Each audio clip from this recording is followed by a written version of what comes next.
우리가 지난주에 사무엘상 5장 6장을 통해서 하나님의 괴가 어떻게 이스라엘 땅으로 다시 돌아오게 되었는지에 대해서 살펴보았습니다.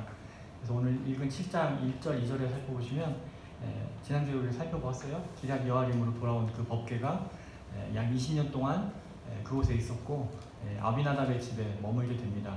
근데 그 머무는 횟수 동안 특별히 이스라엘 사람들이 주님을 여호와를 사모하기 시작하였더라. 사모하니라라는 말씀으로 시작을 하고 있죠. 그래서 사모하다라는 말은 여호와를 사랑하다라는 말과 바꿀 수 있겠습니다. 그래서 하나님을 사모하기 시작하는 그런 이스라엘의 모습을 보게 됩니다. 원문 그대로 직역을 해보면 그들의 마음이 여호와께 돌아왔습니다라는 뜻이에요. 사모하니라라는 말씀으로 번역해 놨습니다만 그들의 마음이 우상을 섬기고 있다가 다른 데에 가 있다가 이제는 법궤를 빼앗기고 그 법궤가 저절로 자기네 땅으로 돌아오는 그런 모습을 보면서 하나님께 다시 마음을 향하게 되는, 하나님께 돌아가기 시작하는 그런 모습을 보였다라는 말씀을 하고 있는 겁니다. 그 시작이 어디 있는 거냐면 오늘 읽은 3절부터 나와 있는 우리가 잘 아는 미스바 모임이 되겠습니다. 즉 사무엘을 통해서 미스바의 모임으로 해서 그들의 영적인 부흥이 다시 한번 시작하게 되는, 이게 뭐 순간적인 일이 아니고요, 시작점인 거예요. 미스바의 모임이 시작이 되어서 계속해서 이스라엘 백성들이 영적으로 각성이 이루어지게 되고요, 점차 이들의 신앙이 성장하고 변화되어서 더욱더 하나님께 가까이 나가게 되는 그런 계기가 되었다라는 이야기를 하고 있는 거죠. 그 이야기 중심 인물이 누구냐면 사무엘이 되는 거고요. 중심 그 장소가 어디냐면 미스바가 되는 거예요. 그래서 이 미스바의 집회가 굉장히 유명하게 되는, 한국교회에서 참 많이 언급되어지고 있는 지명 중에 하나예요. 그죠? 과거에 부흥회 때 보면 미스바 많이 언급했어요. 기억나시나요? 기억 안 나시나요? 저는 어렸을 때도 참 많이 들었던 것 같은데 무슨 뭐 모임만 있으면 뭐 미스바 이렇게 모이잖아요. 그죠?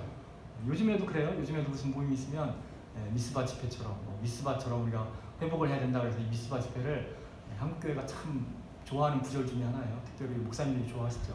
왜냐하면 한국교회에서 모이는 그 부흥의 집회 모습하고 많이 닮아있잖아요.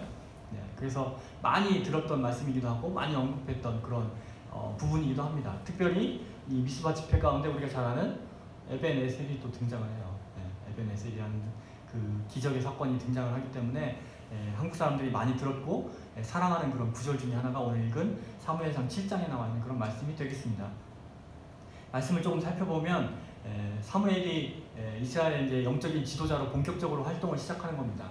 여태까지는 사무엘을 부르시고 그를 하나님의 영적인 지도자로 세워주셨잖아요. 선지자로, 사사로, 제사장으로 세워주시는 이야기를 우리가 살펴보았고요. 중간에 이제 뭐 법궤가 사라졌다 돌아오고 이런 얘기를 이제 살펴본 거고, 이제 7장부터는 본격적으로 사무엘이 어떤 일들을 했는지, 활동을 했는지에 대해서 이제 시작을 하는 거예요. 그 일 가운데 사무엘이 이제 많은 이스라엘 백성들이 마음이 하나님께 향하는 것을 보고 그들에게 명령을 하는 겁니다. 너희가 온전한 마음으로 여호와께 돌아오려거든 뭘 해라? 우상을 버려라. 제일 먼저 해야 될 것 우상을 버려라 라고 명령을 하신 거죠. 그래서 이방의 신들을 버리고, 이방의 신들은 여러 신들이 다 포함되어 있습니다만 주요 신들 중에 하나가 우리가 잘 아는 바알신이에요. 가나안 땅의 주신이었던, 가나안 땅에 살고 있었던 그 이방 민족 7족속들이 주로 섬기고 살았던 그 신 중에 가장 주된 신이 바알신이죠. 구약 성경에 보면 가장 많이 등장하는 우상 중에 하나도 바알이에요. 그렇죠? 왜냐하면 바알신이 농경을 장려하는 신입니다. 그래서 이 사람들은 그 바알을 잘 섬기면 농사가 잘 된다고 믿었어요. 그리고 이스라엘 사람들도 가나안 땅에 들어와 보니까 하나님 섬기는 우리에게는 자꾸 이상한 일이 생기는데 바알을 섬기는 이방인들은 잘 되는 것 같이 보였거든요. 잘 된 거가 아니고요, 잘 되는 것처럼 보였어요. 그러니까 이 사람들이 누굴 버린 거예요? 하나님을 버리고 바알신을 섬기기 시작한 거예요. 왜냐하면 바알신을 섬기면 농사도 잘 될 것 같고 우리 잘 될 것 같으니까 바알신을 섬기기 시작한 거죠. 그래서 그 바알신을 버려라 라고 이야기를 하고 있는 거죠. 그러면서 바알신들과 아스타롯 여신을 버려라 라고 이야기한 거예요. 이 아스타롯은 바알의 부인이에요. 그 로마 신화도 마찬가지입니다만 다신론을 믿는 사람들은 신들이 뭐 결혼도 하고 애도 낳고 그렇잖아요. 네, 처음 주세요? 네. 그렇게 이해하시면 돼요. 그래서 바알신도 부인이 있는데 그 부인되는 신이 누구냐면 아스타롯이에요. 네. 아스타롯하고 우리가 어감이 비슷한 여신이 하나 있는데 아세라죠, 아세라. 네. 아스타롯보다 아세라가 더 많이 언급되긴 해요. 그죠? 네. 아세라가 우리 바알의 부인이라고 우리가 생각하기 쉬운데 아세라는 실질적으로 바알의 어머니입니다. 네. 아세라 신은 바알의 어머니 신이고요. 네. 그리고 아세라가 낳은 신이 누구예요? 바알이 되는 거예요. 네. 바알이 이제 결혼한 신이 아스타롯이 되는 겁니다. 그래서 주로 바알은 석상이 돼요. 돌을 깎아서 만든 신상이 되고요. 아세라나 아스타롯은 주로 목상이 됩니다. 특별히 아세라나 아스타롯은 긴 장대 같은 모양을 만들어서 섬겼던 그런 여신이 됩니다. 역시 여기 이 사람들도 마찬가지로 풍요를 장려하는 그런 농경을 장려하는 그런 신들이 되겠습니다. 이스라엘 백성들이 이미 이런 신에 푹 빠져 있었던 거예요. 가나안 땅에 들어갈 때마다 하나님이 명령하셨죠. 그 땅에 들어가면 그 땅의 사람들의 풍습을 따르지 마라. 신들을 믿지 마라라고 하나님 경고하셨잖아요. 근데 사사시대를 거치면서 이미 그들에게 우상숭배가 일상이 된 겁니다. 우상숭배에 푹 빠져 있었던 거예요. 그러면서 겉으로만 껍데기로만 하나님 사랑한다고 하나님의 백성이라고 하나님의 언약궤를 들고 다니면서 전쟁을 치르는 그런 모습을 보였던 거예요. 그러니까 이제 정말로 너희가 돌아오고 싶거든 제일 먼저 하나님이 뭐예요? 그 우상 버려라. 그 우상 버리고 제하여 버리고 누구만 섬겨라? 하나님만 섬겨라 라고 명령을 내린 거죠. 그러니까 이스라엘 백성들이 자신이 섬겼던 그 우상들을 모두 버리고 하나님께 돌아오게 됩니다. 그때 사무엘이 그들에게 명령한 게 뭐예요? 미스바로 모여라. 미스바라는 장소를 지정해주고 미스바로 모여라 라고 얘기를 하는 거죠. 그래서 우리가 잘 아는 미스바 집회가 시작되는 거예요. 우리가 얘기하면 집회고 그 당시에 얘기하면 모임이 시작된 거죠. 이스라엘 사람들을 한 곳에 모아놓고 하나님께 예배하고 제사하기 시작하는 그런 모임이 시작이 된 겁니다.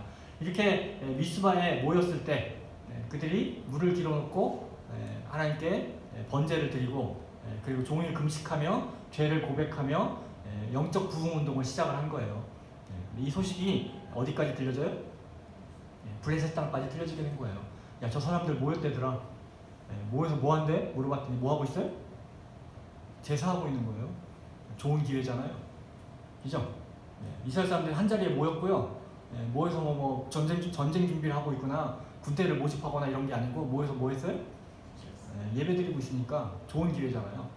블레셋 사람들이 기회를 잡은 거예요. 이 기회를 틈타서 이스라엘 사람들을 싹쓸이해버리자 이 생각을 한 거죠. 올라가서 저들을 치면 미스바에 모인 사람들만 다 죽여버리면 어떻게 되는 거예요? 이스라엘을 완전히 우리가 장악할 수 있는 기회가 되지 않겠느냐라고 생각을 한 거예요. 또 한 가지는 이들의 영적인 부흥이 나라의 부흥으로 이어지거든요. 그 당시에는 하나님과의 밀접한 관계, 그들의 신과의 밀접한 관계가 꼭 나라의 국력이라고 생각했던 때예요. 그러니까 이스라엘의 영적인 부흥을 막 일으키고 있는 이 순간에 그것을 어떻게 해야 돼요? 방해해야 되잖아요. 못하게 해야 되는 거잖아요. 이 두 가지 목적을 가지고 블레셋 사람들이 쳐들어온 겁니다. 일단은 좋은 기회이기도 하고 또 한 가지는 이들이 일으키는 영적 부흥을 막아서 그 나라를 더 이상 크게 못 만들도록 자신들이 지배하는 이 지배권을 영원히 소유하고 싶은 마음에 블레셋 사람들이 전쟁을 일으키게 된 거예요. 어떨 것 같으세요? 아마 제일 강한 군대들이 쳐들어왔을 거예요. 그렇죠? 이스라엘 사람들이 많이 모였기 때문에 한 번의 전쟁을 끝내기 위해서 가장 강력한 군대를 그리고 가장 많은 군대를 이끌고 아마 쳐들어왔을 것 같습니다. 어디로 쳐들어오는 거예요? 미스바로 쳐들어오게 되는 거죠. 지도를 좀 띄워줘 보시면 미스바가 저기 있어요. 블레셋 땅하고 좀 많이 떨어져 있잖아요. 미스바는 비교적 이스라엘 땅 내륙 쪽에 있는 겁니다. 그리고 블레셋은 저쪽 지중해 해변 쪽에 있는 나라잖아요. 그 사람들이 이제 모여가지고 미스바까지 많은 군대를 이끌고 쳐들어오는 겁니다. 그리고 이스라엘 사람들은 여전히 미스바에서 뭐 하고 있는 거예요? 제사를 드리고 있는 거죠. 근데 제사 드리고 있는 와중에 누가 쳐들어온다는 소식을 들은 거예요? 블레셋 사람들이 쳐들어온다는 소식을 들은 거예요. 듣고 나서 반응을 보니까 그들이 두려워해요.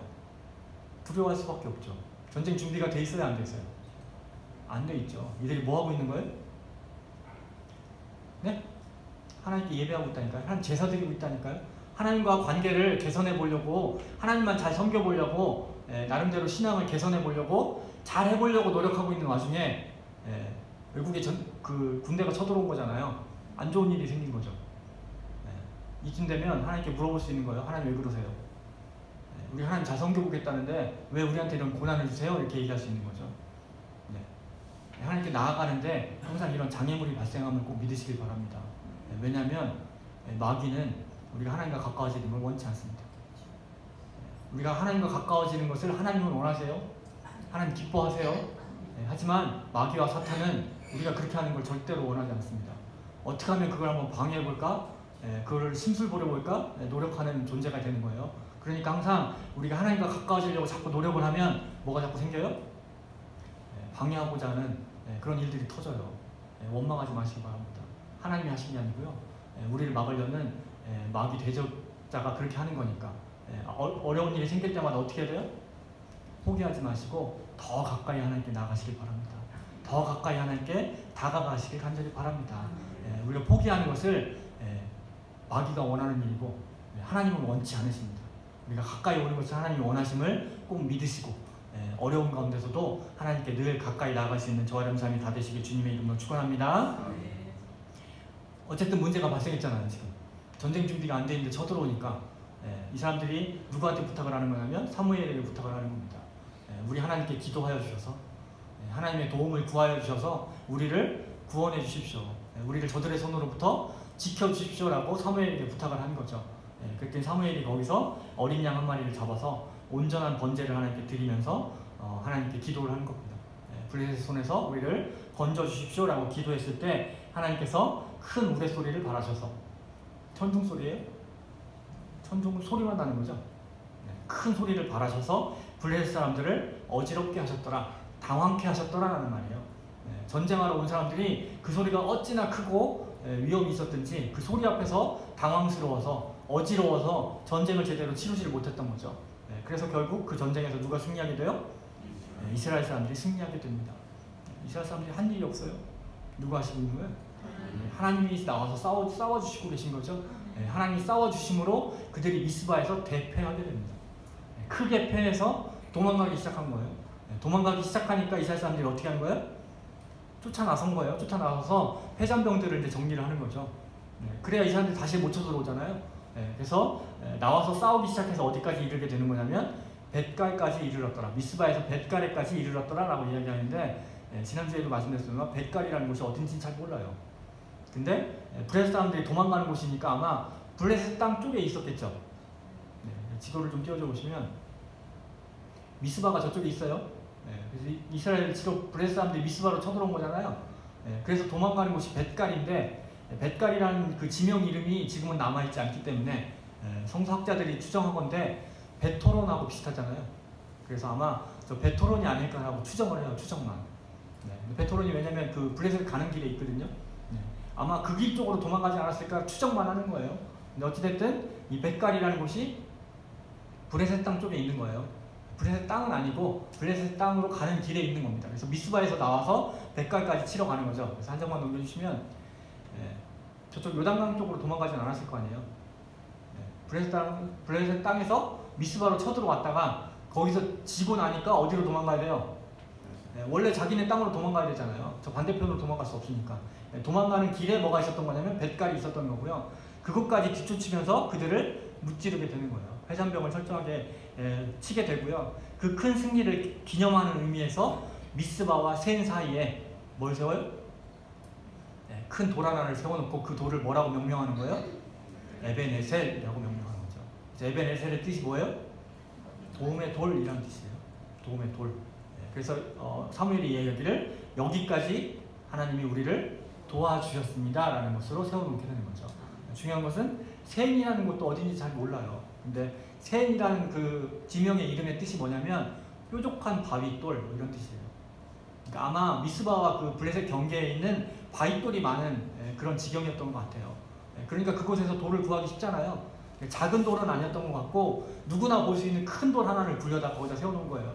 세워놓고 하나님이 우리를 도와주셔서 우리가 승리하게 되었습니다 라는 것을 징표로 거기다 세워놓게 되는 거죠. 그리고 블레셋 사람들은 완전히 패배하여서 자기네 땅으로 돌아가게 되는 모습을 보게 됩니다. 그래서 하나님 뭐라고 얘기하냐면 다시는 이스라엘 지역으로 누가 돌아오지 않아요?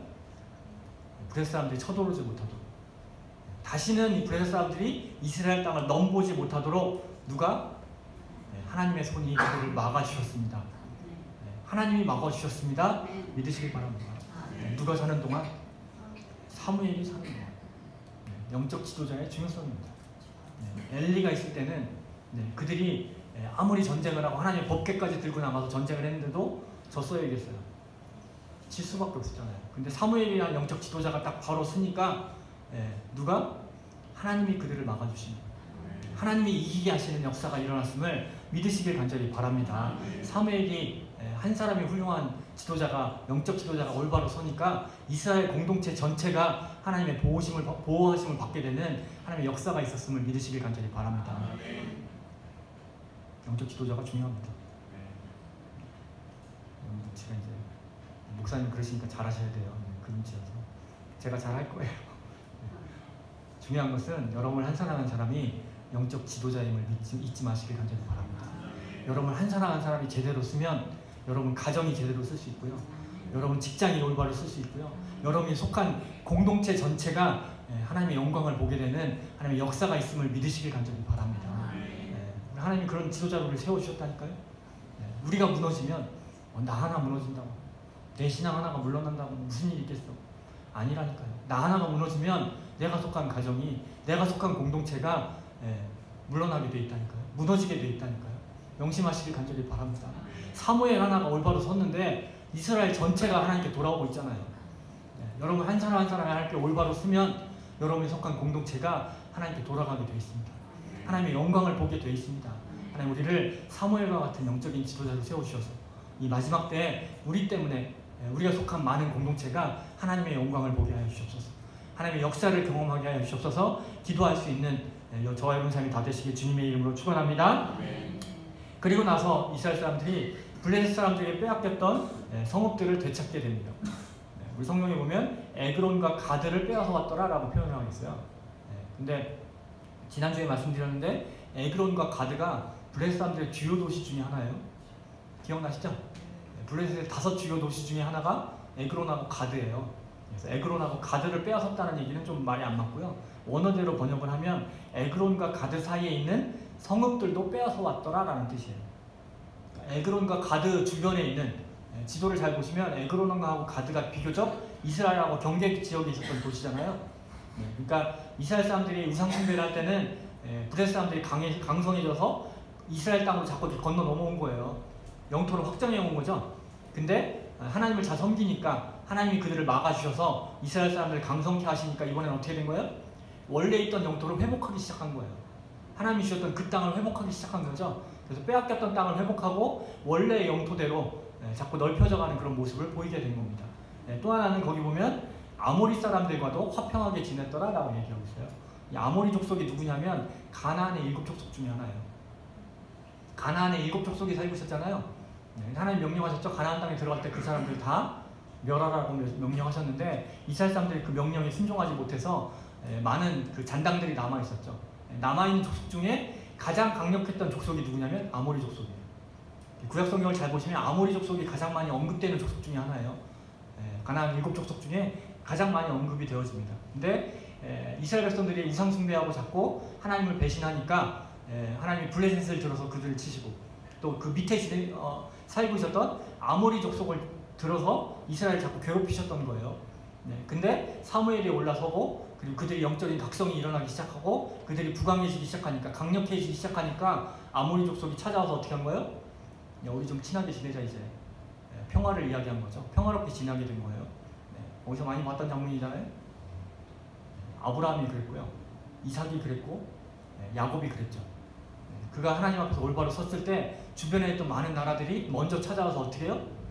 화평을 얘기하죠. 우리랑 친하게 지내자. 왜냐하면 내가 보기에 하나님이 너와 함께 하시는 게 내가 보인다. 그러니까 우리와 함께 전쟁하지 말고 평화롭게 지내자. 와서 먼저 그들에게 화평의 조약을 이야기했던 그런 모습을 우리 창세기에서 살펴봅니다. 나중에 창세기 살펴볼 때 이야기할 거예요. 근데 똑같은 모습인 거죠. 이스라엘 백성들이 하나님 앞에 올바로 서니까 하나님이 그들과 함께 하시는 모습이 보이니까 주변에 있던 나라들이 저절로 어떻게 하는 거예요? 무릎을 꿇고 있는 거예요. 하나님이 그들을 높여주시니까, 이스라엘을 높여주시니까 자연스럽게 주변에 있던 나라들이 꼼짝 못하는 거죠. 누가 보이는 거예요? 하나님이 보이는 거예요. 이스라엘 백성들이 별다르게 좀 달라진 게 없어요. 달라진 게 없잖아요. 달라진 게 있다면 그 마음이 하나님께 향한 거죠. 하나님을 잘 섬기니까 하나님으로 인해 평화가 이룩되게 되는 거예요. 하나님으로 인해 나라가 부강하게 되는 거예요. 하나님 때문에 이스라엘 백성들이 높아지는 역사를 경험하게 되었음을 믿으시길 간절히 바랍니다. 그리고 나서 이 사무엘이 베델과 길갈과 미스바를 돌아다니면서 순회하면서 이스라엘을 다스리기 시작합니다. 왜냐하면 그 당시에는 수도라는 개념이 없었어요. 다윗 왕 때 예루살렘을 빼앗고 예루살렘을 이제 수도로 삼았습니다만 그 전까지는 그런 개념이 없잖아요. 그러니까 사무엘이 혼자 다 해야 되잖아요. 사무엘밖에 없어요, 지도자가. 그죠? 더군다나 사무엘은 제사장 역할도 해야 되고요. 사사로서 그 법적인 역할도 해야 됩니다. 법의 판사 같은 역할이거든요. 그 당시에는 그 법원이 없잖아요. 그러니까 잘잘못을 가리기 위해서 시시비비를 누구한테 가리냐면 사사에게 들고 가요. 그러면 사사가 그 이야기를 듣고 하나님 말씀에 비추어서 뭐가 옳고 뭐가 그른지를 판결해 주는 거죠. 그 역할을 사무엘이 다 했던 거예요. 그러니까 제사장 역할도 해야 되고 그 사사로서의 역할도 해야 되고 선지자로서의 역할도 해야 되죠. 하나님 말씀을 하나님이 사무엘에게 전달해 주시면 그 말씀을 백성에게 전달하는 역할 사무엘이 했잖아요. 그걸 혼자 지금 다 감당하고 있는 거예요. 그러니까 한 곳에만 머무를 수가 없어서 처음에는 베델에 있다가 길갈에 갔다가 미스바에 갔다가 그리고 자신의 고향이었던 라마에도 갔다가 라마가 어디냐면 우리가 잘 아는 엘가나의 고향이죠. 기억나시죠? 엘가나와 한나가 살았던 그곳 그곳에다가 사무엘이 선지자 학교를 세우고 선지자를 양육하기도 하고요. 나중에 사무엘이 죽어서 묻히는 곳 어디예요? 라마에 묻히게 돼요. 저 네 곳을 이제 돌아다니면서 정치를 하는 겁니다. 이스라엘을 다스리기 시작한 거죠. 그래서 앞에 보았던 그 지도는 뭐냐면 이스라엘의 주요 도시가 주로 저기에 지금 몰려 있는 거예요. 저 노란 원 안에 보이시죠? 예루살렘, 베들레헴 여기는 이제 나중에 이제 커지게 된 도시고요. 저 위에 있는 도시들이 주요 도시가 되는 거예요. 실로, 베델, 미스바, 길갈 이런 곳이 주요 도시가 되는 거예요. 그래서 신약에 나와 있는 예수님이 나사렛에서 태어나셨습니다. 나사렛에서 성장하셨습니다. 그랬을 때 사람들이 다들 뭐라고 그래요? 나사렛에서 무슨 선한 게 나오겠냐라고 얘기하는 이유가 거기 있는 거예요. 이스라엘의 주요 도시와 주요 인물들이 나왔던 곳은 저기에 지금 다 몰려 있는 거예요. 그래서 저희가 주요 도시가 되는 거고 이스라엘을 다스리는 주요한 그런 지역이 되는 겁니다. 저 지역을 중심으로 영적인 부흥이 일어나고 이스라엘이 다시 한번 강성해지는 역사를 이루게 되는 모습을 보게 되는 거죠. 근데 오늘 말씀을 통해서 잘 보시면 우리가 살펴보았던 사무엘상 4장에 있는 말씀하고 굉장히 분위기가 다름을 볼 수 있습니다. 사무엘서 4장을 보실 때는 보면 이스라엘 사람들이 블레셋과 전쟁할 때 가진 방법을 다 동원했는데도 전쟁에 나가기만 하면 어떻게 돼요? 패배했죠. 실패했죠. 늘 두려워하고 죽을 수밖에 없었잖아요. 근데 오늘 말씀을 잘 보시면 이 사람들이 전쟁을 할 때마다 하나님이 어떻게 하셨어요? 이기게 하시고 평화를 주시고 승리케 하시고 높여주시는 역사를 이루어 주셨음을 믿으시길 간절히 바랍니다. 원인이 어디 있는 거예요? 이스라엘 백성들에게 있었던 거예요. 이 사람들이 겉으로만 껍데기만 하나님 섬긴다고 말만 하고서 뭘 섬기고 있었어요? 우상을 섬기고 있었던 거예요. 아까 얘기한 대로 바알을 섬기고 아스타라를 섬기고 아세라를 섬기면서 겉으로만 내가 하나님 자녀라고 하나님 백성이라고 전쟁에 나가면서 하나님의 법궤를 들고 나갔습니다만 하나님이 그 자리에 계세요 안 계세요? 계실 수가 없는 거죠. 그들의 마음이 이미 떠났는데 그들의 마음이 우상과 함께하고 있는데 하나님이 결코 그들과 함께 하실 수가 없었던 거죠. 그러니까 그들이 실패할 수밖에 없었죠. 하지만 오늘 7장에 나가보시면 그들의 마음이 누구에게 향하기 시작해요? 하나님께 향하기 시작했을 때 하나님만 사랑하기 시작했을 때 하나님이 그들과 함께 하셨음을 믿으시길 간절히 바랍니다. 하나님 원하시는 모습이죠. 하나님 우리에게 원하시는 건 간단해요. 뭐예요? 우리의 마음이 하나님께 향하길 원하는 거예요. 하나님만 사랑하길 원하시는 거예요. 다른 게 없는 거죠. 하나님 뭐 대단한 걸 우리에게 원하시는 게 아니라니까요. 우리가 뭐 대단한 예물을 원하시는 게 아니고요. 뭐 대단한 헌신을 원하시는 게 아니고요. 뭐 대단한 것들을 우리가 드리길 원하시는 게 아니고요. 우리의 마음을 받길 원하세요. 우리의 사랑을 받길 원하세요. 우리가 하나님 사랑하면 우리가 전심으로 하나님께 우리의 마음을 향하면 하나님 우리와 함께 하심을 믿으시길 간절히 바랍니다. 그러면 어떤 사람이 하나님께 마음을 향한 사람인지, 하나님께 마음을 향하면 어떤 일이 벌어지는지 몇 가지 우리가 살펴보고 기도하려고 하는 겁니다. 오늘 말씀을 잘 보시면 하나님을 사랑하는 사람, 하나님께 그 마음이 전심으로 돌아간 사람, 어떤 사람이에요? 우상을 버리는 사람입니다. 3절 4절에 보시면 제일 먼저 그들이 하나님께 돌아가려고 전심으로 하나님을 섬기고자 했을 때 사무엘이 제일 먼저 명령한 게 뭐예요? 우상을 버려라. 니들이 섬기고 있는 우상을 포기해라. 그리고 하나님만 섬겨라 라고 명령하고 있는 거죠. 우선순위가 바뀌고 있는 겁니다. 하나님을 사랑하기 때문에, 하나님께 마음을 향했기 때문에 누구만 사랑해야 돼요? 하나님만 사랑해야죠. 그 우선순위가 하나님께 있는 거죠. 나머지 불필요한 건 버릴 수밖에 없는 거예요. 우상이 뭐예요? 하나님보다 더 사랑하는 거잖아요.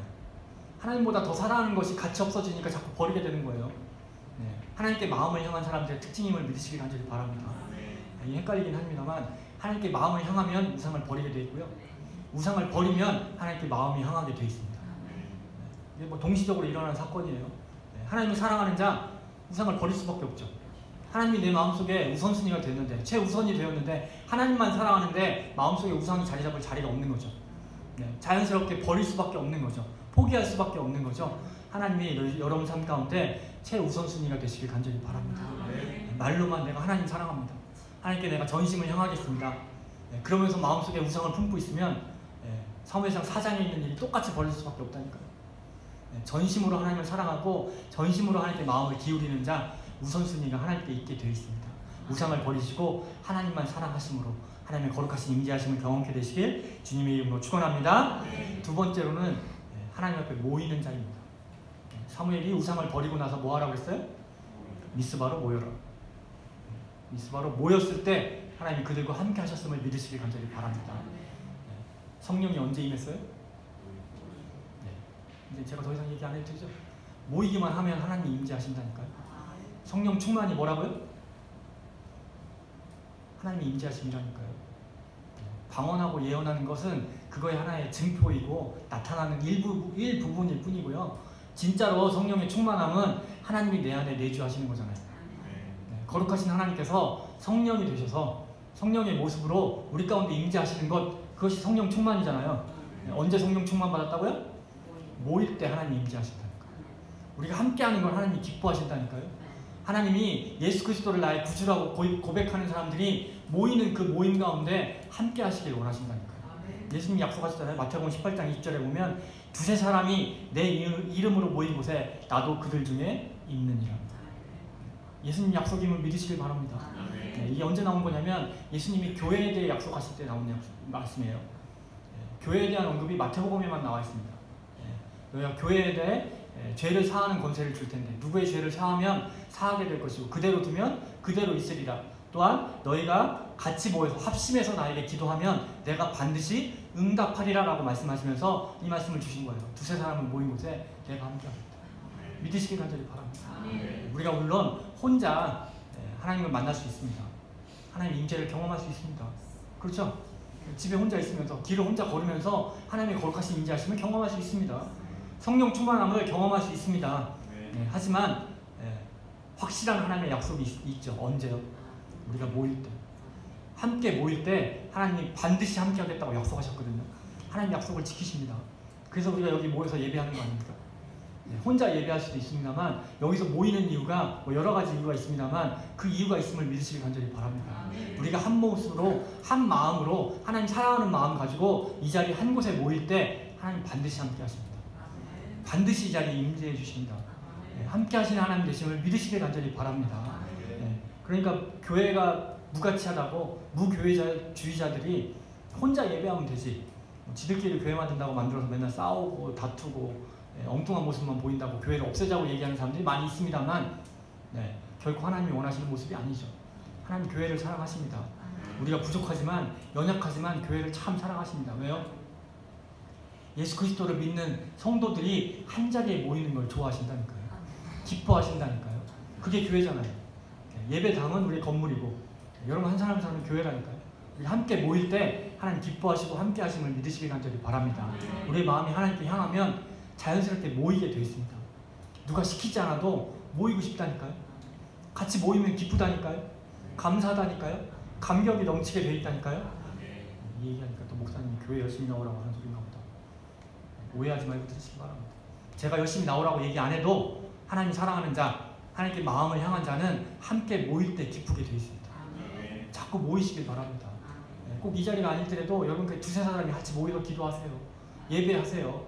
말씀을 나누시길 바랍니다. 그 자리에 하나님이 함께 하십니다. 하나님 함께 하시겠다고 약속하셨다니까요. 그게 하나님을 사랑하는 사람들의 특징입니다. 누가 시키지 않아도 자꾸 모이고 싶고 만나고 싶고 위로하고 싶고 함께 기도하고 싶고 함께 예배할 때 기쁨이 넘치는 것, 그것이 참된 하나님의 자녀의 모습임을 믿으시길 간절히 바랍니다. 세 번째로 그들이 했던 일이 금식하며, 금식할 때 하나님 기뻐하시죠. 얘기하니까 또 금식해야 되는 줄 알고. 금식이 뭐예요? 중요한 것을 포기하는 게 금식이죠.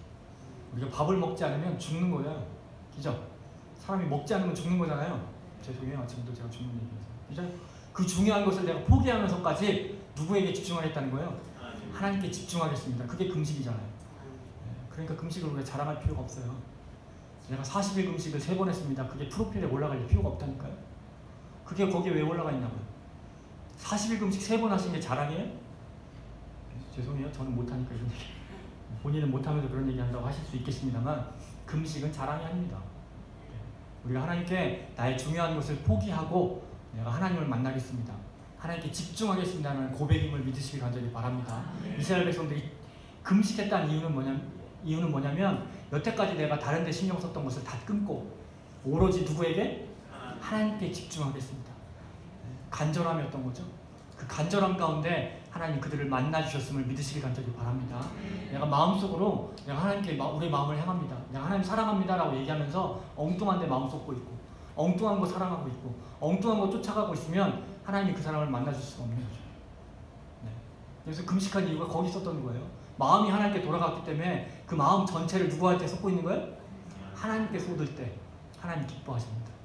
우리 마음 전체를 하나님께 쏟으며 간절함으로 하나님을 만나길 원할 때, 간절함으로 하나님의 은혜를 구할 때 하나님 반드시 우리를 만나주시고 반드시 우리에게 은혜 베풀어 주시는 하나님 되심을 믿으시길 주님의 이름으로 축원합니다. 네 번째로는 그들이 회개하죠.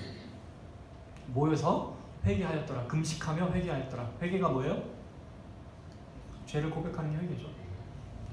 죄의 고백은 하나님의 은혜임을 믿으시길 간절히 바랍니다. 죄를 인정하고 깨닫는 것 자체도 하나님이 하셔야 가능하죠.